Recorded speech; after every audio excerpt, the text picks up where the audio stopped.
Sejarah keturunan Nabi Muhammad S.A.W. Keturunan Nabi Muhammad SAW dikenal dengan istilah Ahlul Bait atau Zuriyah Nabi. Secara historis, mereka berasal dari jalur anak-anak Fatimah Az-Zahra dan Ali bin Abi Thalib, menantu Nabi. Dari pasangan ini, lahir dua putra, Hasan dan Husain, yang menjadi penerus garis keturunan Rasulullah SAW. Berikut adalah penjelasan lengkapnya.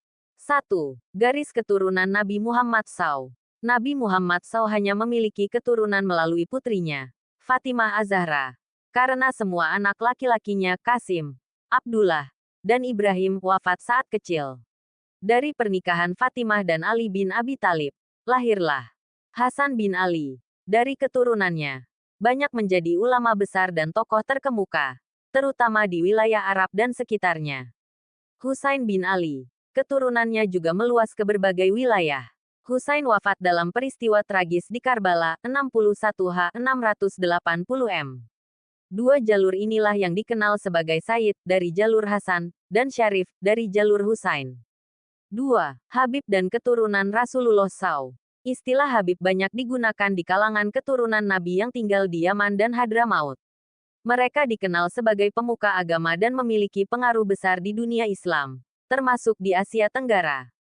Gelar seperti Sayyid, Syarif, atau Habib adalah gelar kehormatan yang sering merujuk pada keturunan Nabi Muhammad SAW, meskipun ada juga yang menggunakannya sebagai identitas kultural atau tradisional.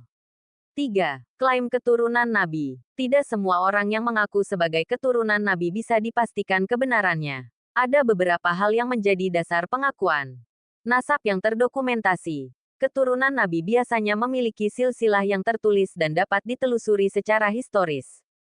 Pengakuan komunitas. Biasanya masyarakat sekitar mengetahui latar belakang keluarga tersebut. Institusi pencatatan nasab. Beberapa negara seperti Maroko, Yaman, atau institusi keagamaan tertentu mendokumentasikan keturunan Nabi. 4. Kritik dan keraguan. Sebagian orang mempertanyakan klaim ini dengan alasan sulitnya memverifikasi silsilah yang sangat panjang. Munculnya klaim keturunan palsu untuk mendapatkan kehormatan atau status sosial. Tidak adanya sistem pencatatan nasab yang universal di masa lalu. 5. Perspektif Islam. Dalam Islam, seseorang tidak dinilai mulia hanya karena keturunan, tetapi karena ketakwaannya. Sebagaimana firman Allah SWT, lebih besar dari sesungguhnya orang yang paling mulia di antara kamu di sisi Allah adalah orang yang paling bertakwa di antara kamu. Qs. Al-Hujurat 13. Rasulullah SAW juga pernah bersabda, lebih besar dari barang siapa yang amalnya lambat, maka nasabnya tidak akan mempercepatnya. Hari Muslim 6. Keberadaan keturunan Nabi di dunia saat ini. Keturunan Nabi tersebar di berbagai belahan dunia, termasuk Timur Tengah, Afrika Utara, Asia Selatan, dan Asia Tenggara. Di Indonesia, banyak yang mengklaim sebagai keturunan Nabi, terutama di kalangan habaib. Mereka biasanya datang dari Hadramaut, Yaman, dan menetap di Nusantara sejak abad ke-13. Penutup, klaim keturunan Nabi Muhammad SAW seperti pada gelar Habib, Sayyid, atau Syarif harus direspons dengan bijak.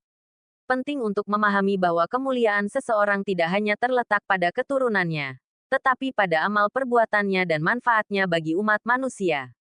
Adapun penghormatan terhadap Ahlul Bait adalah bagian dari ajaran Islam yang telah ditetapkan oleh Rasulullah SAW sendiri.